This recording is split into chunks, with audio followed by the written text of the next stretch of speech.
2010년 1월 13일 오후 4시 30분경에 조지아 코니어 마을에서 한 경찰이 순찰을 돌고 있었어요.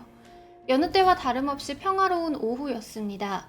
그런데 두 명의 소녀가 눈물을 막 흘리면서 경찰차를 막아섰어요. As I was pulling out to get to the gate, the young lady stopped me saying someone had killed her mother. 경찰이 소녀들이랑 같이 집으로 가보니 아이들의 엄마가 욕조에서 죽어 있었습니다. 근데 그 모습이 너무나도 처참했어요. 칼로 80군데 정도 찔려 있었고요. 척추는 절단돼 있었습니다.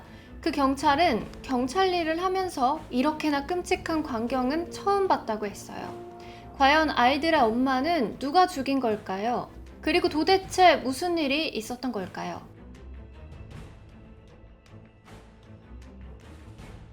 니키 화이트헤드, 욕조 안에서 죽어있던 아이들의 엄마예요. 니키의 출생 배경은 좀 특이한데요. 니키의 엄마 린다는 니키를 임신 중에 마약 소지와 강도 혐의로 감옥에서 복역 중이었어요. 어쩔 수 없이 감옥 안에서 니키를 낳았고요. 1975년 4월 15일 니키는 태어나자마자 할머니 델라의 손에 키워집니다. 델라는 니키가 너무나도 가여웠어요. 그래서 사랑과 정성을 다해서 부족함 없이 니키를 키웁니다. 하지만 너무 오냐오냐해서였을까요? 니키는 심하게 엇나가기 시작합니다.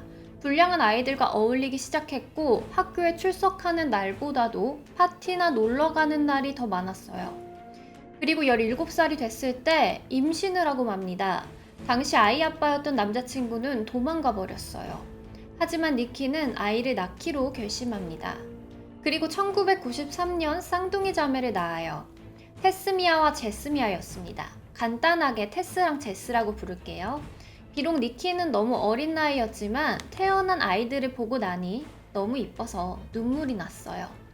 그리고 한편으로는 아이들이 자기처럼 되지는 않을까 걱정이 됐습니다. 그래서 델라 할머니에게 테스와 제스를 맡기고 집을 나서요. 아이들에게는 증조 할머니였겠죠. 니키가 그렇다고 완전히 집을 떠난 건 아니었어요. 아이들의 생일이나 크리스마스처럼 특별한 날에는 집에 찾아와서 아이들과 시간을 보냈습니다. 매일 술을 마시며 파티를 다니던 니키는 아이들을 위해서라도 바뀌려고 노력해요. 그리고 2000년에는 미용사가 되기 위해서 미용 공부도 열심히 합니다. 니키가 이렇게 바뀌게 된 데에는 아이들에 대한 사랑도 있었지만 2007년에 만났던 남자친구 로버트 때문이었어요. 로버트는 55세 트럭 운전기사로 니키보다 나이가 많긴 했지만 니키에게 조언도 해주고 정말 어른다운 어른이었어요. 쌍둥이 아이들에게도 사랑이 담긴 조언과 길잡이가 돼줬다고 합니다. 그리고 2007년부터 아이들도 델라 할머니의 집에서 나와서 로버트의 집에서 엄마 니키와 로버트와 함께 살게 됐어요. 로버트 집은 조지아주에 있는 브리들 리치워크라는 곳인데요. 치안도 잘 돼 있고 괜찮은 집이었어요. 범죄도 거의 일어나지 않는 안전한 곳이었습니다. 하지만 테스와 제스는 엄마랑 살고 싶지 않았어요. 할머니 델라는 아이들이 맘대로 해도 다 받아줬는데 엄마는 잔소리랑 참견이 심해서 맘대로 하게 하지 못했기 때문이에요. 로버트는 장거리 트럭 운전 때문에 집에 거의 없어서 집에는 주로 니키와 아이들만 있었어요. 니키는 아이들이 자기처럼 될까봐 집착을 하고요. 심하게 잔소리까지 합니다. 그런데 테스와 제스는 학교에서 전 과목 A 성적을 받을 만큼 공부도 잘했고요.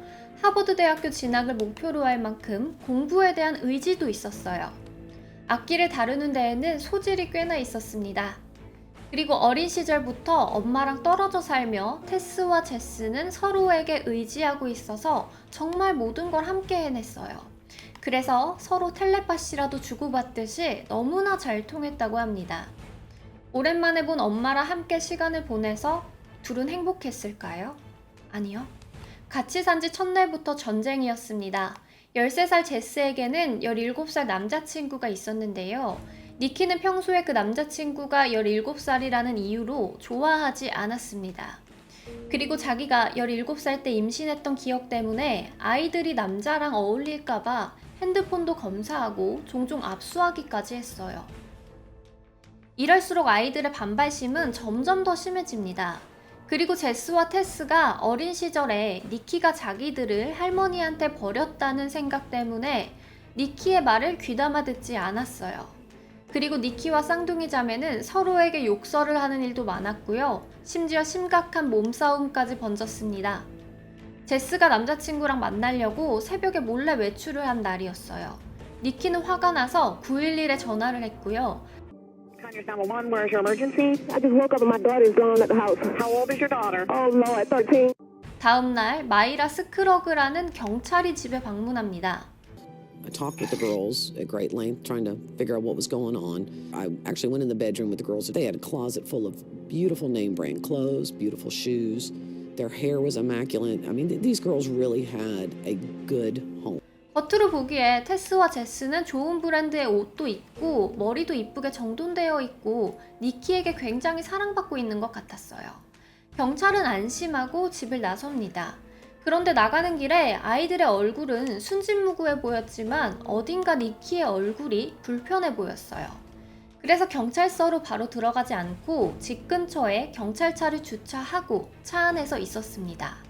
아니나 다를까 3분 정도 후에 니키의 집에서 큰 비명소리가 들리는 거예요. 그리고 니키가 한 손에 전화기를 든 채 집에서 뛰쳐나옵니다. 전화는 911에 걸고 있는 거였어요.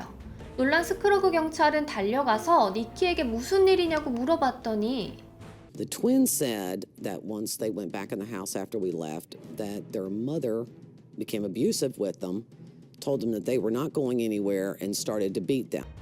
이렇게만 보면 니키와 쌍둥이 자매가 서로 싸운 것 같죠? 그런데 그게 아니었나 봅니다. Scratches on her neck, scratches on her chest, and she was hysterical. The girls, on the other hand, had no marks on them, no indication that really they had been in any kind of an altercation.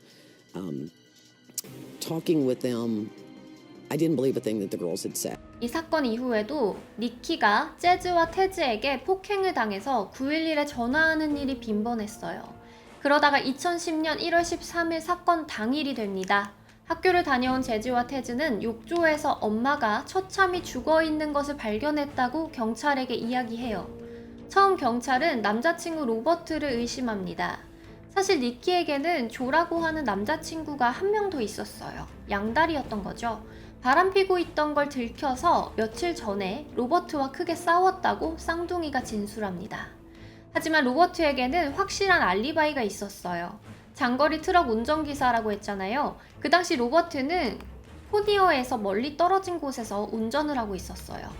자연스럽게 로버트는 용의선상에서 제외됩니다. 이번에는 쌍둥이가 엄마의 다른 남자친구 조 아저씨가 의심스럽다고 이야기해요.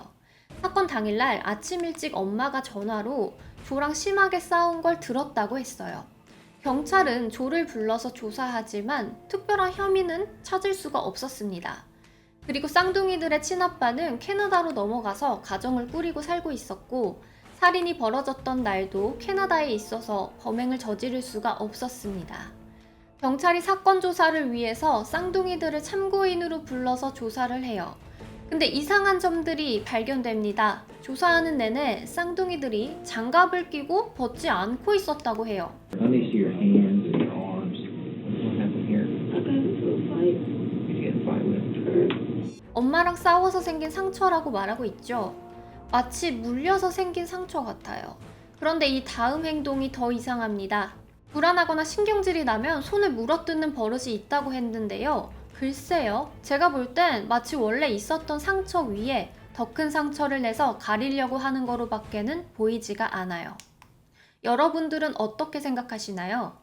그리고 제스와 테스는 조사 과정이 전부 다 녹화된다는 사실을 알고 있었어요. 카메라를 응시하고 있죠. 카메라 앞에서 애써 엄마를 목 놓아 부르고 찾는 느낌이에요. 슬퍼하고 있지만 눈물은 흘리지 않고 있습니다. 그리고 결정적인 증거가 나오는데요. What time did y'all leave the house this morning? We missed the bus, so we had to walk. You walked all the way to Rockdale? It's not far. About what time did you leave? 7:30. 분명 집에서 7시 30분에 나갔고 버스를 놓쳐서 걸어갔다고 했어요. 학교까지 걸어가기에 그다지 먼 거리도 아니었고요. 하지만 학교 CCTV에는 그들이 10시 30분이 넘어서야 도착했다고 찍혀 있어요. 그리고 집 근처에 주유소 인근 CCTV에는 테스와 제스가 걸어가지 않고 히치하이킹을 해서 차를 타고 간 걸로 나와요. 왜 이런 거짓말을 한 걸까요? 경찰은 이때부터 테스와 제스를 용의자로 염두하고 수사합니다. 하지만 정황상 증거들 뿐이라서 바로 기소를 할 수는 없었어요. 아이들에게는 조사받느라고 수고했다고 하고 일단 델라 할머니의 집으로 보내줍니다. 그리고 바로 살인사건이 일어났던 집에서 수사를 해요. 현장을 다시 보니 문이나 창문이 고장나 있지 않았어요. 무단 침입이 아니라는 거죠. 면식범일 확률이 높다는 겁니다.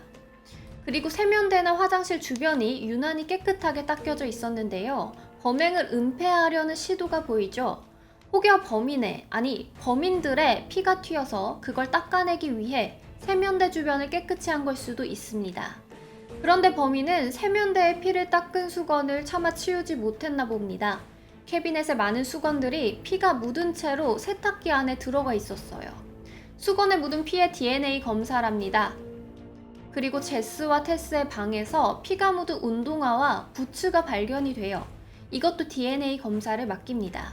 특히 테스의 부츠 안에서 머리카락 한 뭉텅이가 나왔습니다. 마치 싸우다가 움켜져서 뽑힌 머리카락 같았어요. 아이들은 경찰 조사를 하면서 아무런 사실도 말하지 않았던 거예요. 아이들의 손에 있던 상처 있죠? 치과 검진을 통해 니키가 낸 상처라는 것을 확인했고요. 이때 검진을 하면서 니키의 치아 사이에 머리카락이 하나 끼어 있는 거예요. DNA 검사 결과 아이들의 머리카락이라고 나옵니다. 일란성 쌍둥이는 DNA가 똑같죠. 그래서 누구의 머리카락이라고는 단정할 수 없었습니다. 흉기도 발견이 됐고요. 아이들의 지문도 나왔습니다. 경찰들은 아이들이 방학하기 하루 전에 체포합니다. 제스와 테스가 방학 때 해외로 도피할까봐 걱정돼서 방학 전에 체포한 거였어요. 제스와 테스는 결국 니키를 살해했다고 자백을 했습니다. 그리고 30년형을 선고받았습니다. 아침에 싸움이 나서 쌍둥이들과 니키는 격정을 벌였어요.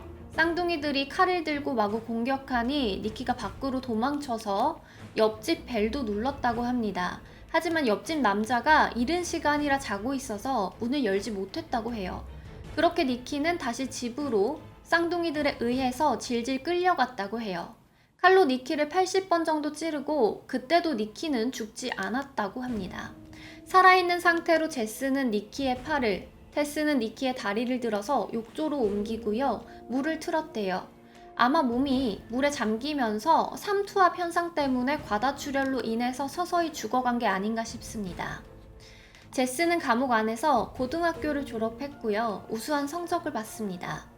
저는 이번 사건을 조사하면서 정말 악마를 낳았다라는 표현이 잘 어울리는 사건이라고 생각을 했거든요. 여러분들은 어떻게 보셨나요? 지금까지 전지적 시점 전지영이었습니다. 더 많은 사건이 궁금하시다면 좋아요와 구독 부탁드립니다.